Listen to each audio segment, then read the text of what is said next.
Halo semuanya, dengan camp ini, acara retreat ini sangat-sangat bersyukur, sangat-sangat diberkati.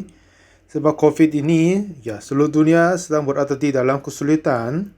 Tapi, oleh sebab corona juga, kami dapat melayani online dan semakin banyak orang dengar firman Tuhan. Itu pun menjadi baik daripada ke antara kendala-kendala yang tidak baik.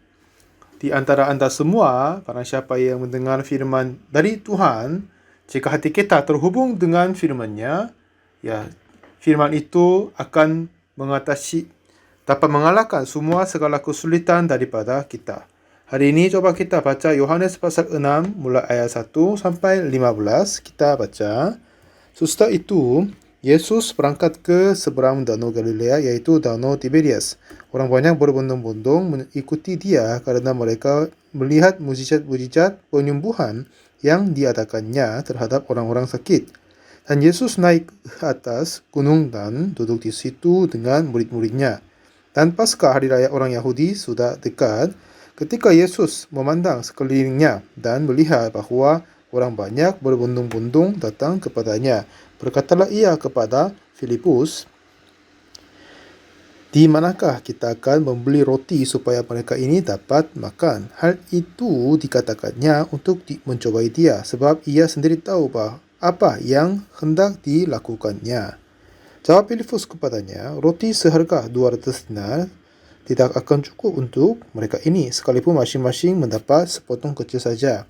Seorang dari murid-muridnya, yaitu Andreas, saudara Simon Petrus, berkata kepadanya, "Di sini ada seorang anak yang mempunyai 5 roti jelai dan 2 ikan. Tetapi apakah artinya itu untuk orang banyak ini?" Kata Yesus, "Suruhlah orang-orang itu duduk, adapun di tempat itu banyak rumput." Maka duduklah orang-orang itu, kira-kira 5.000 laki-laki banyaknya.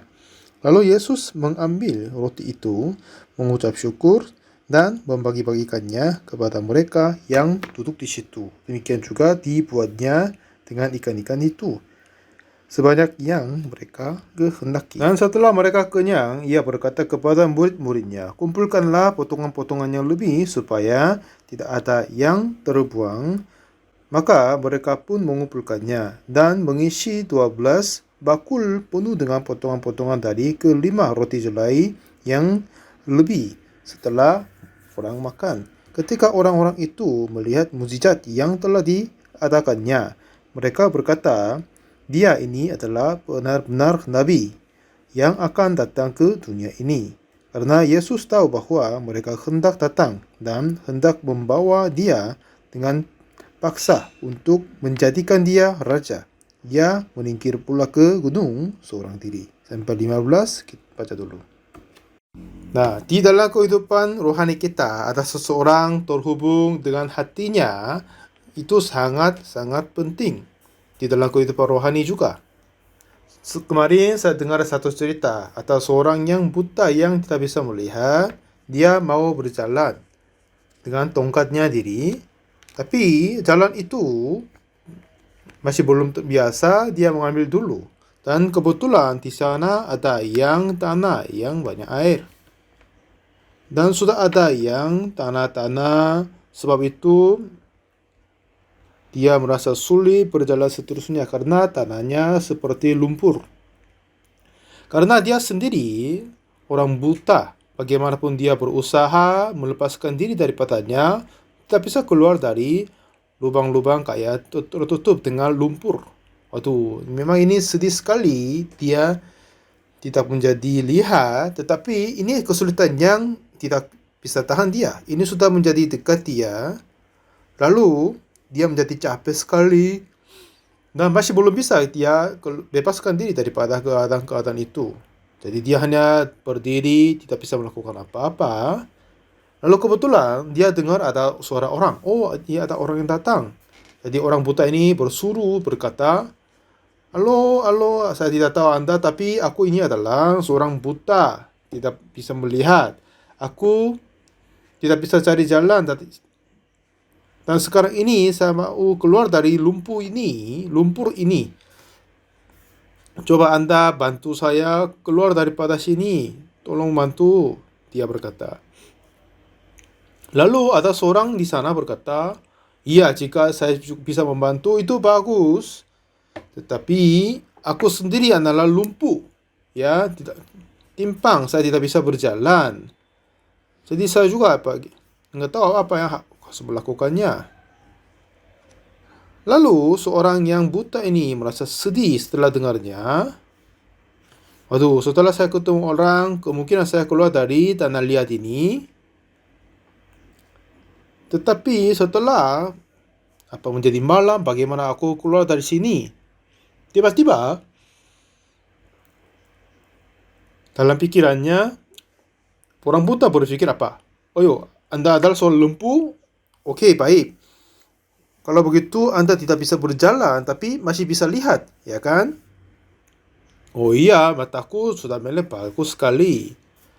"Oh, kalau begitu, ya ini bagus sekali. Bagus, sebab aku tidak bisa melihat, tapi yang mempunyai kaki yang kuat. Jadi saya nanti akan menggendong Anda. Dan jika Anda mengarahkan aku ke jalan keluar, kemungkinan kami berdua bisa keluar dari sini." Jadi orang buta ini dulu berputus asa sebab dia tidak sendiri bisa keluar daripada keadaan dia berada tanah liat itu. Tetapi setelah dia berpikir, "Waduh, aku ini adalah buta, tapi dia bisa lihat. Jadi jika saya menggendong dia, kami berdua bisa berjalan keluar." Seperti dia berhubung. Seperti kehidupan rohani tidak begitu spesial. Banyak orang hanya berpikir untuk melakukan kehidupan rohani, kiranya mereka harus melakukan baik, hidup dengan jujur, kiranya begitu saja. Tetapi kehidupan rohani yang sesungguhnya tidak berarti begitu. Tetapi berhubung dengan hatinya, dengan Yesus. Jadi saudara, jika kita tidak bisa melakukan sesuatu dengan tenaga diri, tetapi jika hati kita terhubung dengan Yesus, oleh Yesus kita akan diberkati. Ini kehidupan rohani berkata kepada kita. Dan Yohanes pasal ke-6 menjelaskan tentang hal itu dengan baik-baik. Dan tadi cerita yang kita baca tadi, Yesus datang ke seberang danau Galilea, pergi ke yaitu danau Tiberias. Katanya dari sana banyak orang mengikuti Yesus. Dan ini kemungkinan ya sudah dekat 4 jam makan. Lalu Yesus berkata kepada Filipus, "Di manakah kita akan membeli roti supaya mereka ini dapat makan?"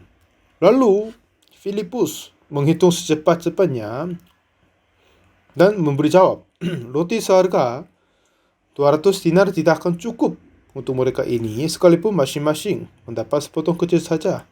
Dan di sini juga Andreas, yang adik dari Petrus, ada apa yang dia berkata? Ya, di sini ada seorang anak yang mempunyai 5 roti jelai dan 2 ikan. Tetapi apakah artinya itu untuk orang banyak ini? Nah, di sini Alkitab menjelaskan kepada kita hal-hal yang heran, bahwa jika misalnya saudara, jika di rumah saya ada yang masalah, kulkas di rumahku sudah rusak, atau mesin cuci tidak berjalan baik-baik. Kalau begitu, ya kulkas atau mesin cuci tidak kerja, kemungkinan ya mungkin ada masalah listrik. Nah, dengan begitu mereka cari masalah apa dan menghubung kembali, ya dia akan berfungsi dengan baik-baik. Seperti di dalam kehidupan rohani ini adalah seperti menghubungkan. Yohanes pasal ke-6 menjelaskan bagian itu kepada kita dengan baik sekali. Inilah cerita yang bagus untuk menjelaskannya. Saat ini banyak orang terus mengikut gereja. Dan dulu saya juga ikut gereja sejak kecil. Dan saya berpikir tentang diri bahwa aku orang berdosa. Karena pendeta juga berkata aku orang berdosa. Dan penatua berkata mereka adalah orang berdosa. Dan seluruh jemaat-jemaat berkata, berdoa Tuhan, tolong ampunilah dosaku yang orang berdosa yang jahat, dan tolong ampunilah kami berdoa dalam nama Yesus yang nama kudus. Terus mereka berdoa. Tapi pada saat saya berusia 19 tahun, tahun 62, saya waktu itu merencanakan diri untuk masuk ke tentara. Karena waktu itu untuk biaya-biayanya saya tidak bisa lanjut pembelajaran. Lalu saya mau menjadi sersan kadet. Jika saya masuk militer sebagai sersan pertukangan kayak kadet itu, karena mereka tinggal di luar dari tentara base-nya. Tapi officer tetap mereka sering dipindah-pindah, tetapi sersan itu biasanya berada di dalam satu tempat seterusnya.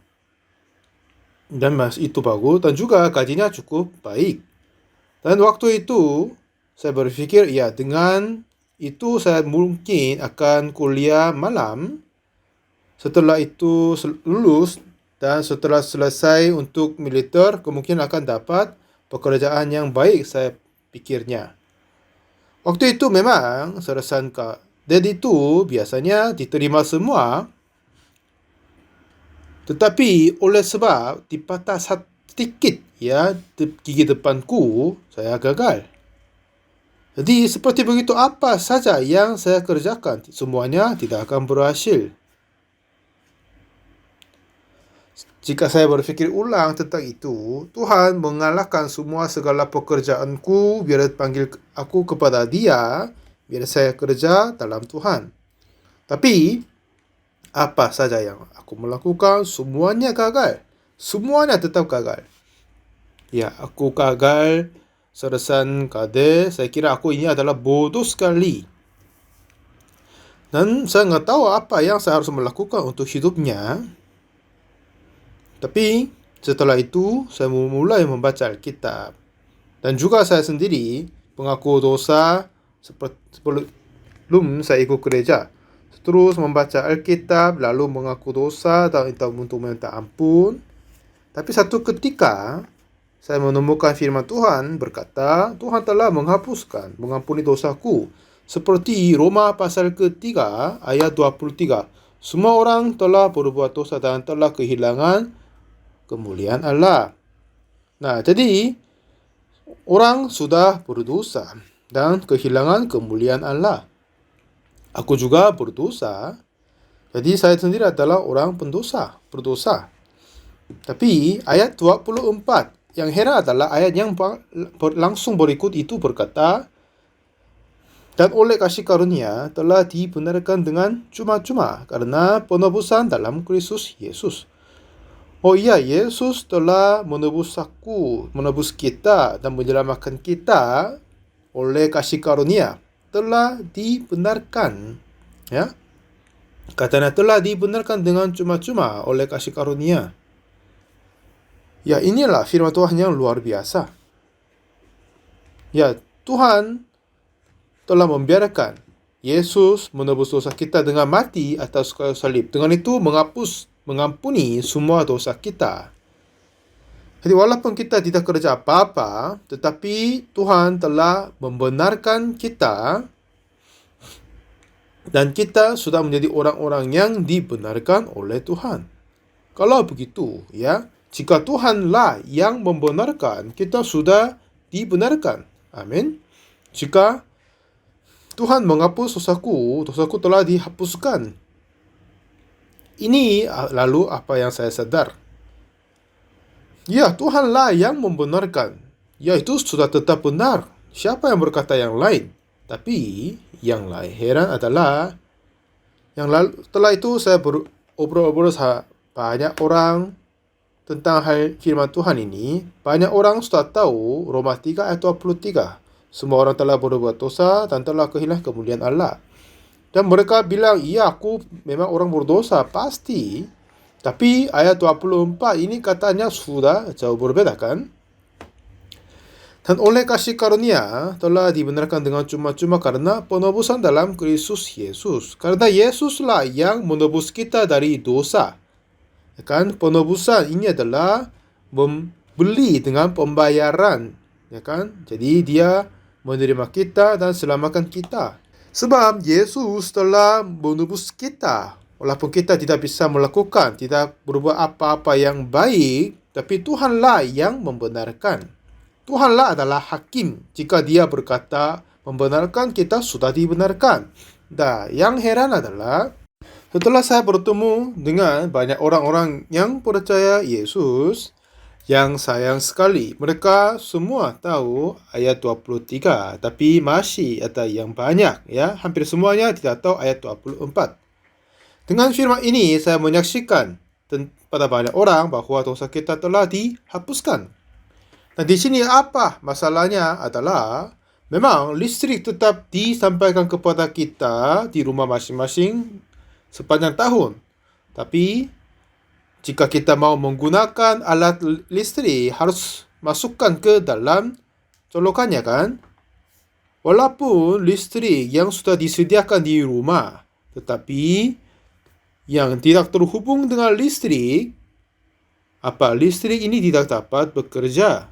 Mesin itu tidak dapat bekerja. Baik AC maupun televisi, dan semuanya kiranya, kenapa ini tidak akan berfungsi dan diperiksa kembali dan berhubung dengan listrik, pasti dia akan kerja.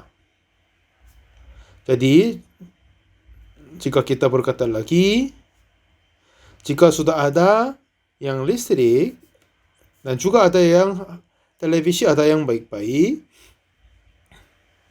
tetapi jika tidak terhubung dengan listrik, tidak mencolokkannya, tidak akan berfungsi. Seperti jika pada Yesus mati atas kayu salib, Ia telah menghapuskan semua segala dosa kita. Tetapi jika hati kita tidak terhubung dengannya, jadi orang berkata, aku orang berdosa, sebab itu orang harus dihukum dan dikutuk. Nah, jadi orang yang buta pada saat dia berada di dalam tanda lihat itu, dan ingin ada seseorang yang bantu dia, tapi ada yang suara, halo, siapa ini? Oh, itu dari siapa? Oh, sejak lalu aku tidak bisa keluar daripada tanah liat ini karena aku tidak bisa lihat jalannya. Ya, tolong Anda semoga bisa enggak bantu saya dari sini? Oh, katanya iya, katamu bagus sekali. Tapi saya sendiri adalah seorang lumpuh, jadi tidak bisa keluar dari sini, saya juga sulit. Dengan begitu, ya, orang buta ini berputus asa. Kiranya dia dengar suara orang dan kemungkinan lepas dari sini. Tapi bagaimana orang lumpuh angkat saya keluar sini? Lalu dia berpikir ulang, oh iya, jika Anda lumpuh tapi masih bisa lihat ke depannya, kan? Oh iya, saya bisa lihat di depan. Tapi jika saya tidak bisa berjalan, apa gunanya? Dan katanya, oh, walaupun saya buta, tapi kakinya masih kuat. Mungkin saya gendong Anda dan kita berjalan, gimana? Oke, Anda antar saya. Ya, jika Anda bantu arahkan jalan, saya gendong Anda. Nah, mungkin dengan ini kita bisa keluar dari sini. Awalnya kira mereka tidak akan selamat daripadanya, tapi ya, dengan begitu cara itu pasti mereka akan saling membantu keluar dari tanah liat itu. Seperti kita semua orang-orang berdosa, tidak ada yang tidak berdosa. Dan tentang hal ini, pada saat Yesus mati atas kayu salib, ya, tidak dia mati karena dosanya sendiri, tapi Yesus mati untuk menanggung dosa kita. Jadi, kematian Yesus di atas kayu salib karena dosa kita. Seperti kita menghubung hati kita dengan Tuhan, Anda tidak lagi orang berdosa. Ya, memang kita sudah berdosa, tapi semua dosanya telah ditebuskan. Ada seorang teman dari ayahku, dia punya toko tulis di jalan ke sekolah. Saya bilang, ayah minta tolong kasih uang untuk beli toko buku. Katanya, aku tidak punya uang sekarang, gimana? Oh ayah, jika saya tidak punya buku tulis, enggak bisa. Kalau begitu ya, kamu berkata kepada pemilik toko, ayahku akan ganti uang pada hari berapa, jadi ambil dulu. Karena pemilik toko sudah tahu aku sama ayahku, jadi saya bilang, halo Bapak, oh ya Pak, saya butuh buku tulis, tapi kata ayah akan ganti beberapa hari kemudian. Oke, baik, kamu mau pilih apa? Oke, saya pilih ini Pak. Oh, ini 3.000. Oke, baik, nanti saya akan sampaikan ke ayahku. Nah, dengan begitu, dengan menghubungkan, walaupun aku tidak punya uang, tapi katakan ayahku akan ganti. Dengan ini bisa ambil buku tulis dulu kan? Seperti begitu, Tuhan Yesus sebelum kita dilahirkan, Tuhan Yesus telah mati atas kayu salib untuk menebus dosa kita. Banyak orang dan semuanya tahu Yesus mati karena dosa kita. Jika Yesus sungguh mati karena dosa kita, dan Dia sudah menebus dan menumpah darah untuk penghapus dosa kita. Jadi semua dosa kita telah dihapuskan. Jika orang berpikir begitu, ini adalah secara normal, secara benar, maksud kita, seperti Roma 3 ayat 23, kita semua orang-orang berdosa. Seperti ayat 23, semua orang telah berbuat dosa dan telah kehilangan kemuliaan Allah. Dan ayat 23, aku ada, dosa ada juga, tapi di sana Yesus enggak ada. Tapi ayat 24, ada Yesus Kristus. Yesus telah menebus dosa kita. Seperti yang penebus adalah artinya membeli kita dengan membayar. Artinya menyelamatkan kita dari dosa. Jadi, oleh kasih karunia telah dibenarkan dengan cuma-cuma karena penebusan dalam Kristus Yesus. Nah, jika Tuhan Yesus mati atas kayu salib karena dosaku, tapi ada seseorang yang masih berkata orang berdosa, maksudnya hati dia masih belum terhubung dengan kayu salib Yesus. Seperti orang mau menonton TV, ya, di dalam televisi hari ini ada program khotbah, pendeta Uksupa harus menonton, tapi kenapa ini tidak bisa dinyala? Oh, kenapa? Kenapa ini tidak bisa dinyala? Oh, iya, colokannya telah dikeluarin. Aku telah colokannya, oh, tidak menyala, tidak membuka switchnya, di mana remote-nya. Dengan begitu, menyala itu sudah cukup. Seperti Tuhan Yesus telah mati atas kayu salib untuk dosa kita. Dengan kematian Dia, tapi masih orang berkata aku orang berdosa. Ini maksudnya ada televisi, tapi tidak colokan listrik. Sebab Yesus mati atas kayu salib karena dosa kita. Dan sebab itu jika kita menghubungkan kematian Yesus dengan dirinya, oh iya, televisi ini tidak akan berguna. Tidak sudah masukkan listrik dan menyala dengan remote akan berguna lagi. Ia berfungsi lagi. Seperti begitu, menghubungkan itu dan tidak menghubungkan. Dengan hubungan ini untuk menjelaskan dari Alkitab, Tuhan menulis tentang Yohanes pasal ke-6. Nah, Yohanes pasal ke-6, memang ini bukan cerita bagaimana Yesus mengampuni dosa kita, tetapi Tuhan memberi makanan kepada 5.000 orang. Dan Tuhan ingin memberi makan kepadanya karena mereka datang dari jauhnya. Tapi sayang sekali mereka dipulangkan dengan tanpa dikasih makan. Dan Yesus sudah mempunyai 12 muridnya. Dan salah seorang namanya Filipus, dia mempunyai sedikit masalah adalah kiranya diri orang pintar, bagus untuk hitungannya, tetapi dia tidak menghubungkan dengan Yesus. Sekarang Tuhan mau memberi makanan kepada 5.000 orang, tapi Petrus berkata, sekalipun masing-masing mendapat sepotong kecil saja, seharga 200 dinar itu tidak akan cukup. Dan juga, walaupun mereka punya 200 dinar, dari mana mereka dapat makan untuk 5.000 orang? Jika kita mau cari roti di dalam ibu kota Seoul, tapi untuk cari makan 5.000 orang, walaupun ada uang, itu pun susah sekali. Dan pada saat itu di Israel, di mana mereka dapat mencari makanan buat 5.000 orang. Dan Yesus berkata kepada dia, ya, di manakah kita akan membeli roti supaya mereka ini dapat makan? Karena Yesus berkata membeli roti. Jadi Filipus berpikir, ya walaupun mereka menerima sepotong kecil saja, 200 dinar pun tidak cukup.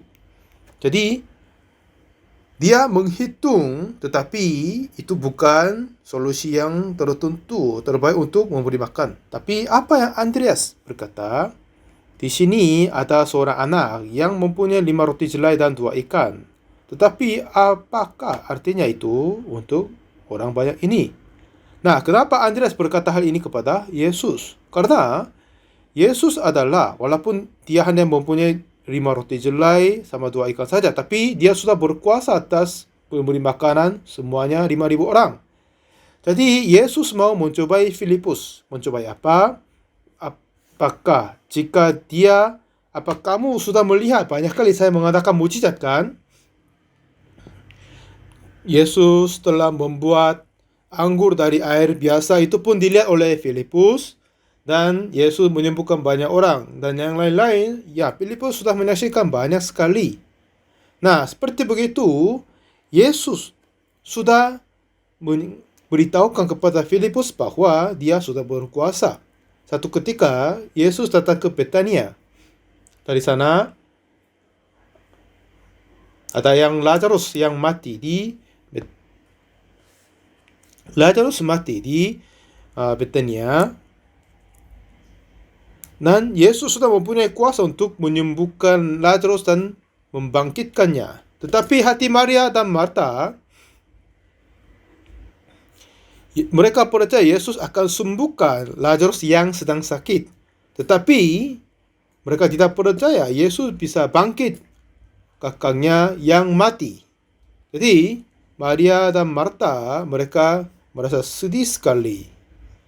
Sebab jika Yesus datang lebih cepat, lebih awal dari kematian saudaranya, dia akan sembuh, tidak akan mati. Tapi Yesus datang setelah mati. Kenapa itu? Apa gunanya ini? Jadi dengan dirinya sendiri mereka mengadakan pembatasan kuasa Yesus. Yesus menyembuhkan orang sakit tapi tidak bisa membangkitkan kepada yang mati. Ini seperti bagaimana mereka berpikir. Tetapi ternyata Yesus sudah bisa sembuhkan orang sakit dan juga membangkit yang mati. Tetapi Maria dan Marta, kiranya Yesus bisa sembuhkan orang sakit tapi tidak bisa bangkit yang mati. Jadi mereka sedih kepada Yesus. Oh, kenapa Yesus datang terlambat? Kenapa dia datang setelah saudaraku mati? Seperti saya juga mengalami banyak hal-hal begitu. Sering saya berkata hal ini. Satu ketika saya dapat telepon dari Liberia, Afrika. Misionari kami yang melayani di Liberia, dia telepon. Oh Pak Pendeta, Cik Yohan. Dia terus berkata yang begitu. Dia sampai menangis, dia berkata gini, kamu tenang aja. Bilang apa? Apa terjadi kepada Cik Yohan? Saya tanya kepadanya. Oke Pak Pendeta, saya tenang aja. Cik Yohan. Dia terus bilang, oke, kamu coba tenang aja. Ada apa? Apa terjadi? Lalu ternyata Cik Yohan ditusuk oleh kalajengking. Nah, setelah dia bangun dari pagi, kiranya ada seorang yang menusuk kakiku. Ada yang saudara bilang, ya pasti itu adalah kalajengking. Ya, jangan omong kosong. Saya tidur di dalam kasar nyamuk. Bagaimana saya ditusuk? Tapi dalam kebetulan pada saat dia tidur, dia keluarkan satu kaki luar dari kasar nyamuk, lalu ditusuk tadi kalajengking. Dan temannya berkata, ya kamu ini pasti adalah kalajengking. Bilang dia, ya jangan bercanda, tidak ada yang kalajengking di rumah ini. Tapi pada sore harinya, dia merasa sakit perut, mau pergi ke belakang. Tapi pada saat dia menuju ke belakang, tiba-tiba dia jatuh. Setelah orang dari belakang melihat, jatuh, jadi lari kepada dia, tapi sudah dia, ya, telah terbuang air kecil dan besar, dan jantungnya hampir berhenti, sedang mati dia. Ayo Cheohan, sadarlah, sadarlah. Jadi pukul dia untuk bangunkan dia, dan memukul dia untuk dia bangun. Lalu mandikan dia, lalu membawa ke rumah sakit. Tapi dokter berkata, oh, ini sudah terlambat. Dia telah ditusuk oleh kalajengking. Jika dia ditusuk, langsung dibawa ke rumah sakit, mungkin hidup. Tapi ini terlambat. Racun telah diperluaskan di seluruh badannya. Pasti dia mati. Ya, bawa pulang aja dia. Oh ya, Pak Dokter, tolong minta tolong. Terus berkata, tapi diusirkan. Lalu, satu dua rumah sakit lagi berkata sama. Lalu, satu yang diterima, baringkan di tempat tidurannya dan dikasih suntik. Tapi, sudah tidak napas lagi. Lalu, jadi mereka merasa sulit sekali. Tetapi, setelah mereka mempres jantungnya, beberapa kali terus mempres jantung, sekitar 2 jam lagi jantungnya bergerak lagi. Katanya waktu itu tekanan darah kayak 30-an dan temperatur badannya 17. Ini sama dengan jenazah. Lalu dokter berkata dia tidak akan selamat, dalam 2 jam dia akan mati. Lalu Pak Pendeta di sana telepon, oh Pak Pendeta, Cheohan ditusuk kalajengking, sedang dia mati. Jika saya kirim orang ke sana, harus menaiki penerbangan 18 jam dari Seoul ke Liberia. Lalu saya berkata, setelah saya berpikir tentang hal itu, ya memang saya tidak bisa mengutus dokter dan obatnya, karena ini sudah dalam 2 jam dia akan mati. Kan obat pun tidak akan diantarin. Lalu saya berkata, boleh saya obrol sama Yohan? Oh ya, boleh. Cheohan, coba dengar, ini Pak Pendeta Supak. Lalu saya berkata, Cheohan, apa kamu dengar suaraku? Oh ya, Pak Pendeta. Anak ini berkata, katanya kamu ditusuk di gigi kalajengking Afrika, sekarang kamu sedang mati. Sekarang tapi Yohan dengar baik-baik bagiku, saudaraku. Saya harus hubungkan Yohan dengan Yesus, karena Yesus sudah sembuhkan Yohan. Tapi pada hari itu kebetulan saya membaca kitab Yesaya. Lalu saya berkata, ya Yohan, coba memperhatikan suaraku. Ya, untuk kamu mengalahkan racun kalajengking, kamu butuh kekuatan baru. Pagi hari ini saya membaca Alkitab di Yesaya 40 ayat ke-31. Nah, di sini kata firman Tuhan adalah orang-orang yang menanti-nantikan Tuhan mendapat kekuatan baru. Ya, menanti-nantikan Tuhan akan mendapat kekuatan baru.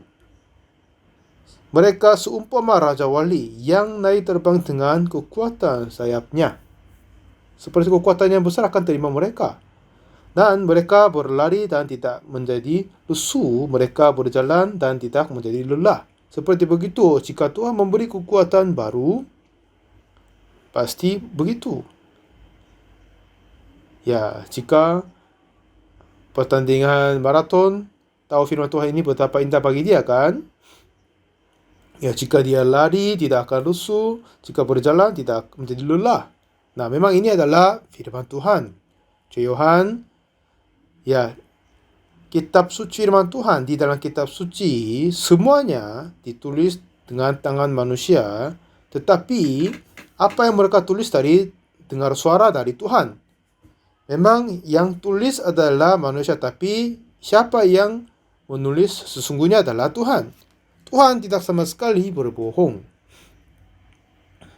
Jika Tuhan, walaupun satu kali pun dia pernah berbohong, di mana ada yang mempercayai dia? Tuhan tidak sama sekali pernah berbohong. Nah, Alkitab berkata apa? Tetapi, ya, orang-orang yang menanti-nantikan Tuhan akan mendapat kekuatan baru. Jika Raja Walid naik terbang, itu kelihatannya kuat sekali kan? Dan juga mereka berlari dan tidak akan menjadi lesu. Mereka berjalan dan tidak menjadi lelah. Ya, untuk kamu mengalahkan racun kalajengking, kau butuh kekuatan yang baru. Dan Tuhan tidak sama sekali berbohong. Kitab suci ke-66 kitab suci ini adalah firman dari Tuhan. Yohan, dengarkan padaku apa yang Alkitab berkata. Orang-orang yang menanti-nantikan Tuhan akan mendapat kekuatan baru. Jadi, kamu harus memandang Tuhan dan menantikan Tuhan. Dan percaya bahwa Tuhan akan menolong kamu.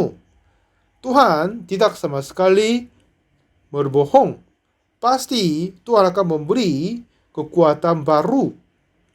Kalau begitu, ya pasti kamu dapat mengalahkan racun kalajengking. Yohan, kamu tidak akan mati. Yohan, apakah kamu bisa mengerti? Ya, Alkitab ini adalah firman Tuhan. Sebab kita tidak tahu tentang firman Tuhan, jadi kita masih berada di dalam kesulitan. Ya kan? Tetapi, seperti pada saat saya sakit perut, setelah saya percaya firman Tuhan, dalam 24 jam perut saya sembuh total. Dulu itu sakit parah sekali. Dalam 3 bulan tidak sama sekali tidak bisa makan dengan baik-baik karena sakit ma. Sekitar 10 kilo saya hilang dalam 3 bulan ini. Dan tahun 99 itu sulit karena sakit jantung, itu pun membahaya. Tapi nanti saya hubungkan masalah jantung ini dengan Tuhan. Seperti Yohan sekarang sedang mati karena ditusuk kalajengking, digigit kalajengking. Tapi jika hati Yohan menantikan Tuhan dan menunggu Tuhan dan mengandalkan Tuhan, pasti Tuhan memberi kekuatan baru. Ini janji Tuhan.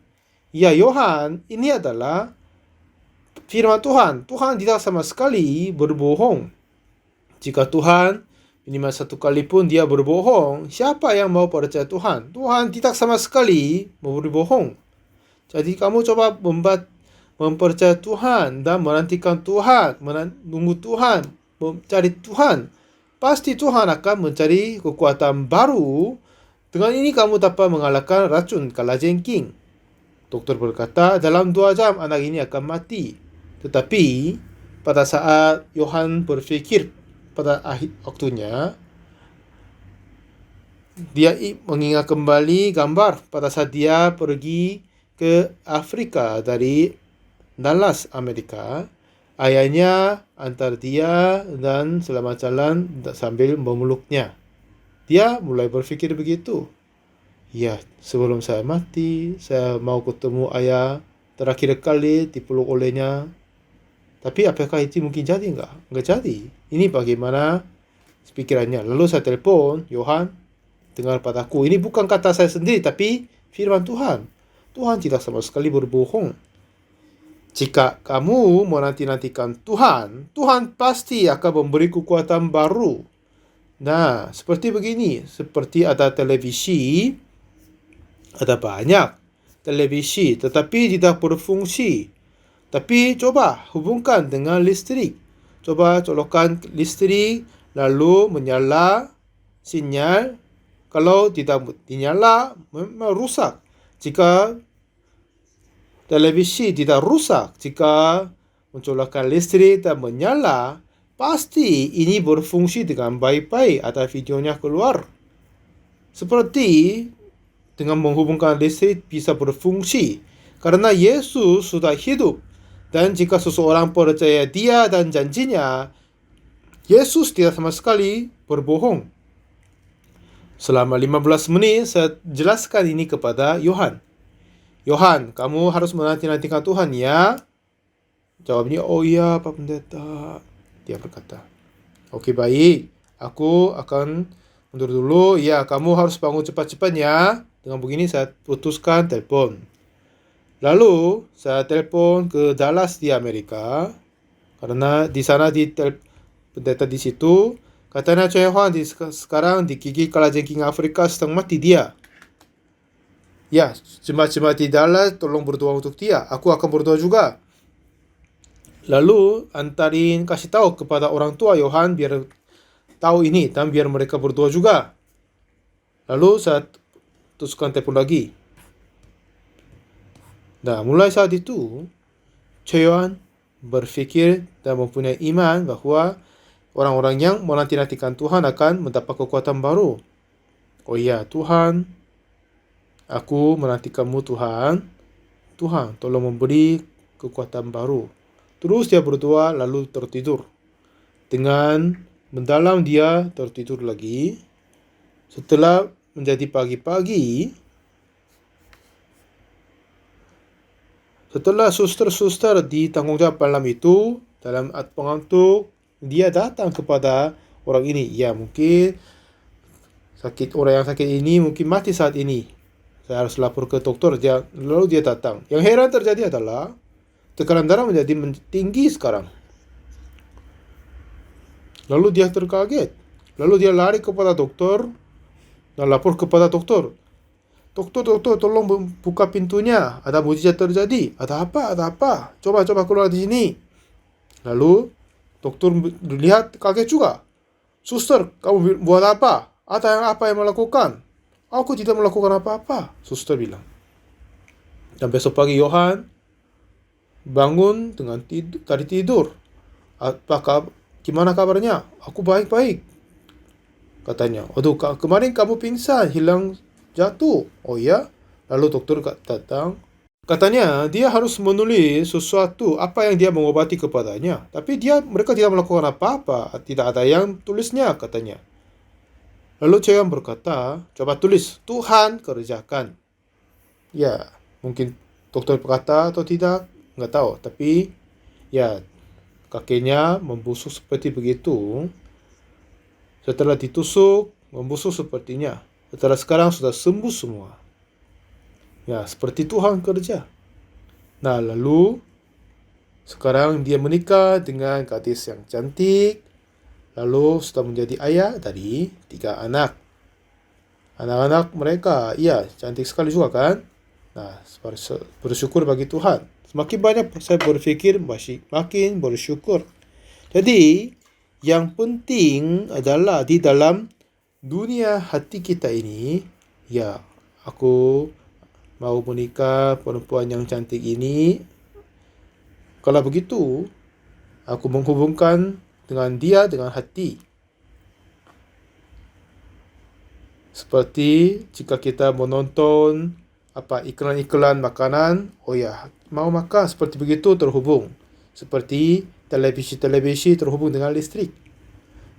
Yesus mati atas kayu salib tapi jika Anda masih orang berdosa, maksudnya Anda masih belum menghubungkan diri dengan Yesus yang mati atas kayu salib.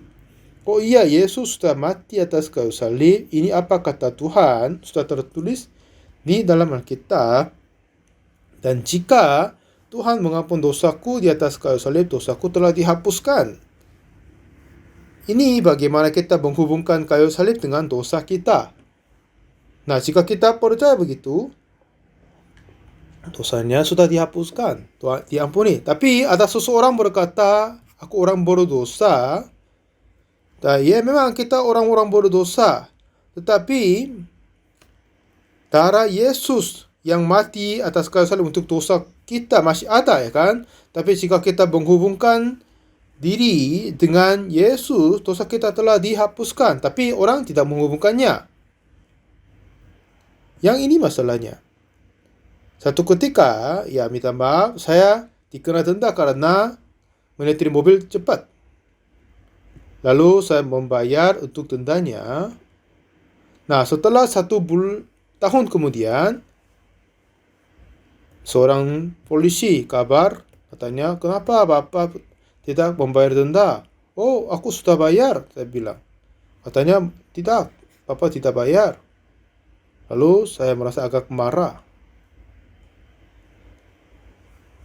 sudah saya membayar denda dan kemungkinan saya dapat mencari tanda terima itu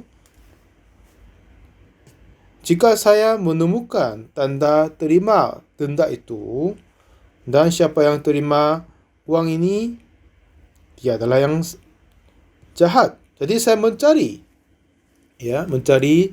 tanda terima pembayaran denda tapi tidak ditemukan. Jadi saya agak kecewa, tapi harus bayar ulang. Nah, setelah itu saya selalu simpan tanda bayar dengan baik-baik. Bagi manusia mungkin terjadi begitu. Jika seseorang masih belum bisa menyimpan tanda bayar dengan baik-baik, jika diminta bayar ulang, susah dibalikannya kan, karena tidak ada buktinya. Nah, dengan begitu, bukti pengampunan dosa kita adalah kayu salib Yesus. Di mana gereja Anda melayani, semuanya ada kayu salib kan? Kenapa? Kenapa ada kayu salib di sana? Karena Yesus mati atas kayu salib karena dosa yang kita berbuat. Jadi dosa kita sudah dihapuskan, diampuni. Dan Yesus telah mati karena dosa kita, tetapi ada seseorang masih berkata, aku orang berdosa. Nah, kalau begitu, apa gunanya kematian Yesus? Dia mati atau tidak mati sama dengan kita kan? Jadi Roma 3 ayat 24, sebab Tuhan Yesus telah mati atas kayu salib dan menebus kita dan selamatan kita. Oleh sebab Yesus Kristus, dosa kita telah diampuni. Jadi walaupun kita tidak melakukan apa-apa, jadi oleh kasih karunia telah dibenarkan dengan cuma-cuma karena penebusan dalam Kristus Yesus. Memang kita masih ingat dosa-dosa yang kita sudah berbuat, tetapi ini semuanya dosa yang telah dibayar lunasin di mana? Di atas kayu salib. Jadi dosa kita, dan jika kita menghubungkan dosa kita dengan darah Yesus di atas kayu salib, karena kematian Yesus bukan sia-sia. Ya kan? Jadi benar sekali dosa kita telah dihapuskan. Iblis terus mengingatkan, kamu berdosa ini dan yang lain, dan membuat kita dan menganggap kita orang berdosa. Tetapi yang penting adalah, ada apa yang Tuhan berkata? Oleh kasih karunia telah dibenarkan dengan cuma-cuma karena penebusan dalam Kristus Yesus. Tuhan telah membenarkan kita. Ya, memang kita sudah berdosa, tapi Yesus telah menghapuskan dosanya, jadi membenarkan kamu. Nah, jika kita menghubungkan hal itu dengan hati kita, kita boleh berkata dengan iman, aku orang benar. Dan pada saat ketika saya menyampaikan firman kepada banyak pendeta-pendeta yang berkumpul, saya bilang aku orang benar. Dan mereka semuanya terkaget. Dan mau bertanya, terus berkata. Saya suruh dia tanya, Pak Pendeta tidak berdosa, tidak mencuri, tidak berbohong. Terus mereka bertanya. Lalu saya menjawab, saya sudah berbohong, tidak bisa menghitung semua. Untuk pencurian, bagus, banyak sekali. Saya selalu bertemu dengan teman-teman, mencuri apel dan buah-buahan banyak. Kalau begitu, Anda juga orang berdosa, kenapa Anda orang benar, kata mereka. Oh iya, benar, maksudmu benar, tapi yang penting adalah Tuhanlah yang membenarkan aku. Jadi lalu mereka terkaget juga. Apakah Anda tidak tahu? Saya tanya. Roma 3 ayat 23 dan 24. Dan juga Roma pasal 4 ayat 25 juga. Yaitu Yesus yang telah diserahkan karena pelanggaran kita dan dibangkitkan karena pembenaran kita. Nah, Yesus bangkit untuk apa? Karena pembenaran kita. Coba lihat tanda paku tanganku. Ini karena dosamu aku mati. Coba lihat lukas lambungku. Ini untuk menerima penghukuman karena pelanggaranmu. Lihat tanda ditusuk mahkota duri. Dengan ini dosamu telah diampuni. Nah, kita harus menghubungkan kehidupan rohani kita dengan itu. Nah, coba kita berpikir ulang tentang Filipus. Setelah Filipus bersama dengan Yesus, dia sudah melihat banyak kali tentang kuasa Yesus. Tetapi dia tidak menghubungkan masalah dia kepada kuasa Yesus. Tapi dengan dirinya sendiri berpikir, hitungnya berapa? 200 dinar masih belum cukup. Tapi Andreas sudah beda. Sekarang ada seorang anak mempunyai 5 roti jelai dan 2 ikan. Tetapi apakah artinya itu untuk orang banyak ini? Kenapa dia berkata, ya Tuhan, Tuhan sudah mempunyai kuasa untuk memberikan makan walaupun kecil makan ini. Tapi Filipus tidak percaya, hanya ikut-ikut aja. Oh ya, Tuhan sembuhkan orang sakit, Tuhan membuat anggur dari air. Ya, itu luar biasa. Dia berpikir begitu, tetapi permasalahan dia yang menghadapi untuk memberi makanan kepada 5.000 orang. Dia tidak menghubungkan dengan Yesus. Tapi Andreas beda. Oh ya, apakah makanan ini bisa diantar kepada Yesus dulu? Oh iya, boleh. Terima kasih banyak ya, tunggu sebentar ya. Seperti itu, Andreas membawa makanan kepadanya. Nah, di sini ada 5 roti jelai sama 2 ikan. Apa artinya ini kepada banyak orang ini? Maksudnya apa? Ya, jika Anda berkuasa, sudah cukup untuk memberi makanan 5.000 orang. Andreas sudah mempunyai iman sesungguhnya. Jadi orang-orang yang percaya Yesus, dia harus percaya kuasa Yesus, harus percaya firman Tuhan Yesus. Dan harus percaya darah di atas kayu salib. Pada saat Yesus mati atas kayu salib, dengan darahnya semua dosa kita sungguh-sungguh dihapuskan. Tapi seseorang tidak menghubungkan ini dengan hati mereka. Walaupun Yesus mati atas kayu salib, kiranya mereka masih orang berdosa. Karena mereka tidak menghubungkan diri dengan Yesus. Pahamnya kan? Seperti setelah saya membayar denda. Tetapi bukti tanda bayar harus ada untuk membuktikan kepada yang mereka minta lagi. Tapi saya sudah hilang tanda terima pembayaran. Jadi mungkin saya harus bayar denda sekali lagi. Nah, sepertinya begitu. Jika Tuhan telah mati untuk dosamu, ya kan? Dan Alkitab sudah menyaksikannya. Yaitu Yesus telah diserahkan karena pelanggaran kita dan dibangkitkan karena pembenaran kita. Nah, begitu Tuhan telah membenarkan kita. Ya, jangan menganggap diri pintar. Jangan anggap diri adalah orang-orang baik. Tapi jika Tuhan membenarkan kita, kita sudah dibenarkan. Tuhanlah yang membenarkan. Tapi ada yang berkata, aku orang berdosa. Itu terbalik dari maksud Tuhan. Akan dikutuk, akan dibinasakan. Itu maksudnya Tuhan. Darah Yesus telah mengampuni dosaku. Tapi orang tidak tahu ini dan terus berkata pendosa. Dia adalah mengkhianati Yesus dan menganggap sepi kayu salib dan menginjak kayu salib dan menajiskannya. Tapi tidak mungkin tidak. Yesus sudah mati atas kayu salib dan dengan itu telah mengampuni dosa kita dengan semuanya. Jadi Yesus membenarkan kita. Tuhan pun berkata, aku membenarkan kamu. Dosa yang kita sudah berbuat, tapi jika Tuhan membenarkan, kita sudah dibenarkan. Jika Tuhan menguduskan, kita dikuduskan. Bagaimana kiranya? Apakah Anda masih kira orang berdosa? Kalau begitu, kamu tidak berhubung dengan Tuhan. Dosa apa saja yang Anda berbuat, hubungkan dengan kayu salib Yesus. Dosa itu telah dihapuskan karena Tuhan telah menerima semua hukuman karena dosa Anda. Ini apa yang Yesus mengajar di Yohanes pasal 6. Filipus adalah dia mau memberi makanan 5.000 orang, tapi dia hanya mempunyai metodenya diri. Hanya tahu teori hitungan saja, kata kekurangan 200 dinar saja. Tapi Andreas beda. Dia ini memang makanan kecil, 5 roti jelai, sama 2 ekor ikan. Tapi apa gunanya? Apa artinya ini sebanyak orang ini? Tapi memang ini sudah tidak cukup untuk satu anak kecil pun, ya kan? Tapi kata dia apakah artinya itu untuk orang sebanyak ini? Maksudnya dia percaya kuasa Yesus dan membawa kepada Yesus. Nah, jadi saudara, apa yang Yohanes pasal 6 berkata kepada kita?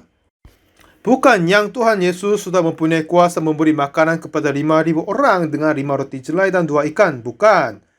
Tetapi Andreas adalah menghubungkan dengan kuasa Yesus dan menganggap itu dengan miliknya yang punyanya. Tapi Filipus, dia hanya mempunyai teori saja. Jadi dia tidak mempunyai menerima kuasa dari Yesus. Nah, ya kan?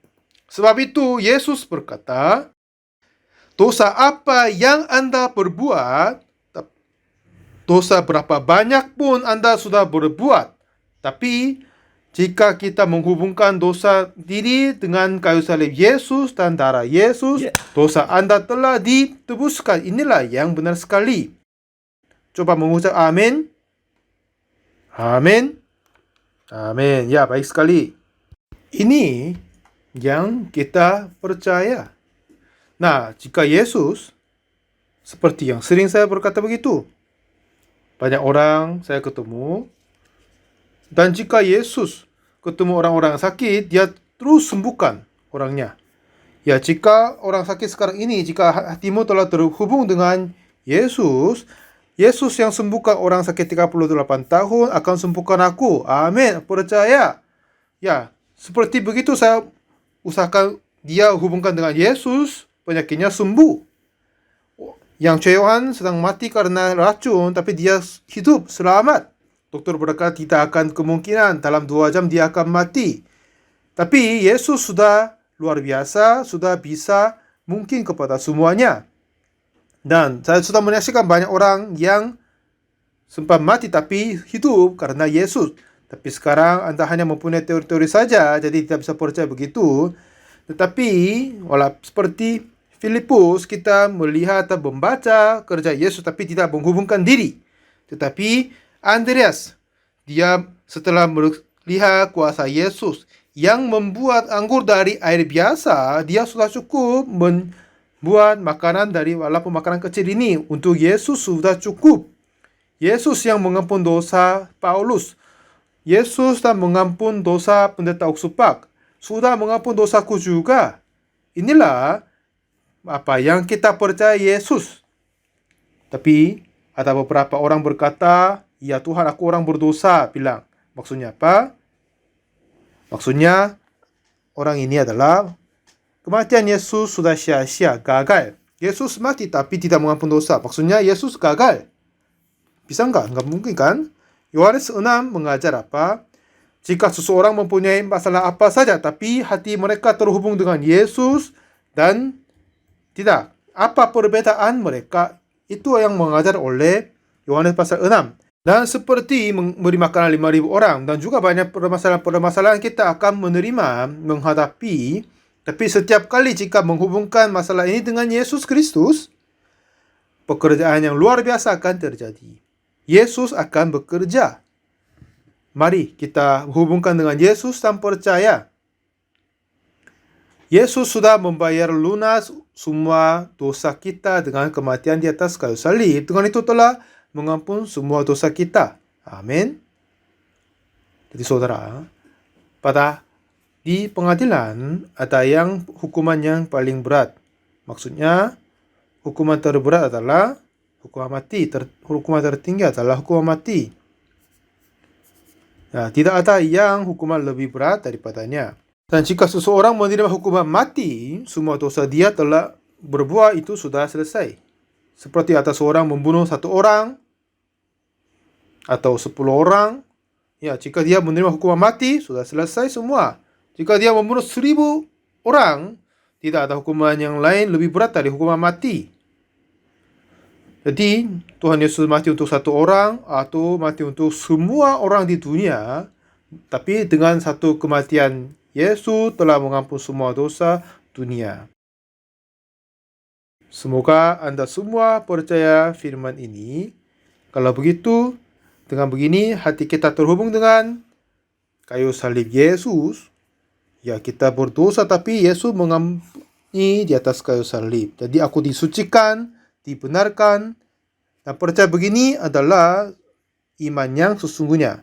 Banyak orang sekarang ini ikut gereja tapi masih berkata orang berdosa.